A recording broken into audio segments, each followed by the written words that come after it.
We're here at the 2007 Amelia Island Concours, and I have the great honor to be here with the honoree for this year, Mr. Derek Bell. Great pleasure to meet you, sir. I so enjoyed your program last night, your talk last night. You're one of the few people who've ever won the 24 Hours of Daytona and the 24 Hours of Le Mans in 2 years, and you've done that twice. Yeah, Alan, double. Yeah, Al and I, well, nobody will ever do it again, I guess. Al and I have done it twice. And of course, to drive with Al Holbert was an honor, and I'm so sad he's not here to share in this sort of thing here. But I mean, to me, and I think I said it last night, he was the best all-round driver I ever worked with. Did you have a preference? There's such different races, aren't they? 24 Hours of Daytona and virtually a closed course with that banking, yes, compared to Le Mans. Did you really have a preference, or since you've won both a number of times? Each race is pretty unique in itself, I guess, what you really enjoy doing. Yeah, I used to find that Daytona actually was harder work than Le Mans because there was not that many corners, but it was over 2.5 miles. But the biggest problem was the fact there were sometimes 70 or 80 cars in the race. Traffic. And, you know, over a small track like that. But there were no really demanding corners because it was all point and squirt everywhere. So it really did, the driver, you know, I was always quick there because driver talent didn't come into it. But I was successful there because I had great teammates and great cars.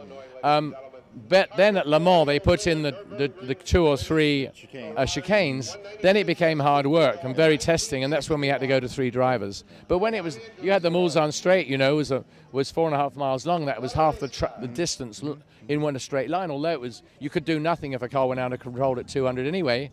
But it did mean in the kink or something you could actually, you know, you had to be very precise. But it wasn't physical through there. It was just demanding on you mentally. In America, we ran the Lowenbrow cars, which of course had the single turbo with this massive turbo and that massive airbox on the top.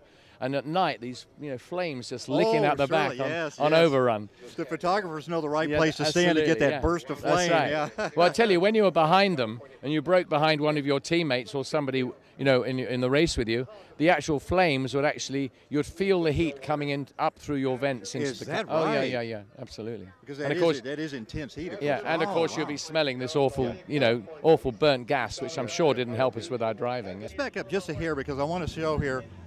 This is a model I just did of the Rothmans car, and I actually finished that last week just so I could bring it and show it to you. I think it's beautiful. No, it's beautiful. I mean, that is the most beautiful car. I mean, just look at the shape of that. Absolutely beautiful. It's the same as the one behind us. Yeah. But of course, this was an early one because you can tell by the front because we had different aerodynamics air ducts, under here and out the back. We didn't want too much downforce, hence the long tail. Right. With 4.5 miles of the 8 miles or 4 miles of the 8 miles on a straight, you don't need that much downforce, but then you need it to work on the way back through those very, very fast corners down through Indianapolis and up through the Porsche curbs. So this was a brilliant compromise car, but it always felt like it wanted to hang the tail. Is that right? Yeah, Really? Yeah. And it would kick out like that, and it would just suddenly spin the wheels because you couldn't get the traction. Oh my goodness! But there were more high-speed corners than slow corners, so consequently you had to compromise for that and live with it. The modern-day cars are very much more nervous. These cars, because they don't have the power. I mean, the modern-day cars don't have more than 700. We had 800 plus on these cars, and I think we were possibly not much heavier than they are today. Different sort of rubber, but didn't grip as well. Modern day cars, they grip the track, grip the road so much that really you just go around the corners. Yeah. And I could tell you lots of stories about that with me and driving the Bentley Speed 8. But in effect, they're not as pleasant to drive. They're much harsher to drive. But the guys that are in them never drove these, so they missed out on a great era. Well, we call it progress in technology, but I tell you, I look back even at the 917 series of cars, and those are so beautiful. Yes, I wish there'd been one here because obviously I drove those cars. But I mean, they were 246 miles an hour at Le Mans, the most uninhibited power and handling you've ever driven. Absolutely amazing. I heard a quotation one time, many, many years ago, and one of the drivers was saying, and this has been attributed to you, you'll have to tell me if this was you or not, said one of the best times they had was 3 a.m., going down the Mulsanne Straight at 225 miles an hour, looking at the sky and seeing every star in the sky. It's absolutely right. I don't know if I said every, but certainly said looking at the stars, because what people don't realize is once you get over 200 miles an hour, there's this most amazing tranquility. And you're in a different world. Up to 200, you're just driving a car. But I tell you, over 200, you're actually in another moment.